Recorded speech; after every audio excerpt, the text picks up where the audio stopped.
ద్వారబారం లోపల నన్ను చోకినా గాని నిన్ను నేను ముట్టేటి వాడను కానీ దేవరమ్మా.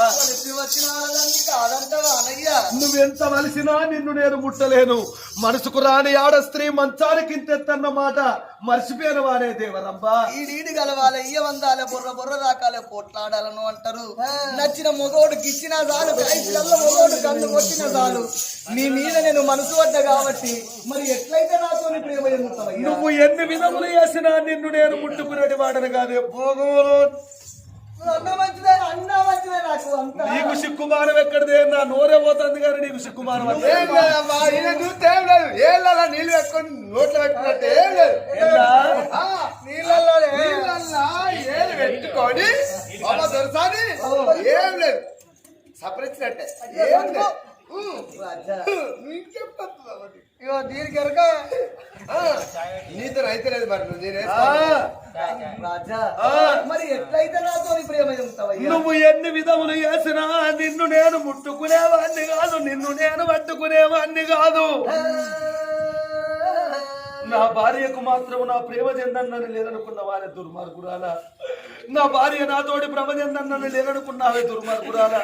సంసారం చేసిన సక్కదనాల స్త్రీని వదిలిపెట్టి నువ్వు ఎంత బాధతో వచ్చినవో, ఎంత కష్టంతో ఉన్నావో, అయ్యో అయ్యో అయ్యో అయ్యో అని అర్ధరాత్రి వెళ్ళ ఎరకలి పాట పాడితే చెట్లు గాలంగా గల్లబడతాను, గుట్టలు గాలంగా గల్లబడతాను, కానీ కడుపు లోపల గాలంగా కండ్ల వడలనుకోని నువ్వెంత బాధతోటి ఉన్నవా అని నీ బాధ చూసి నేను వచ్చినందుకు నన్ను దొంగతనం చేసిన దుర్మార్గురాలవే నువ్వు.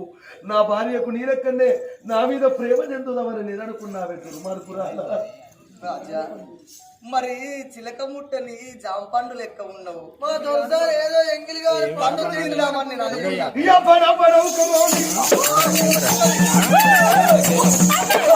ఎంగిలిగాని పండు తింటాననుకున్నవే కుక్క.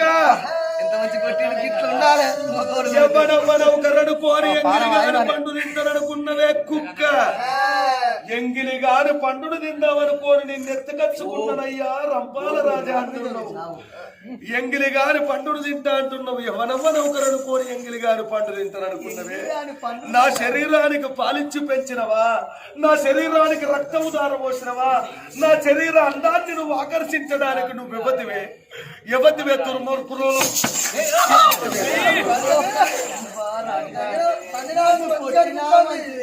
నన్ను తన్నినా మంచిదే, నన్ను పోసి కుప్పలు పెట్టినా నీతోని ప్రేమ ఎందని నేను వదిలిపెట్టాను. ఎంగిలిగాని పండును తింటాననుకుంటున్నాడు. నా భార్య రూపాలదేవి నీలాగనే నా భర్తతోటి ఒక్కరోజు ప్రేమ అనురాగం అనుభవించాలని తెల్లవారితే నాగ వెళ్ళి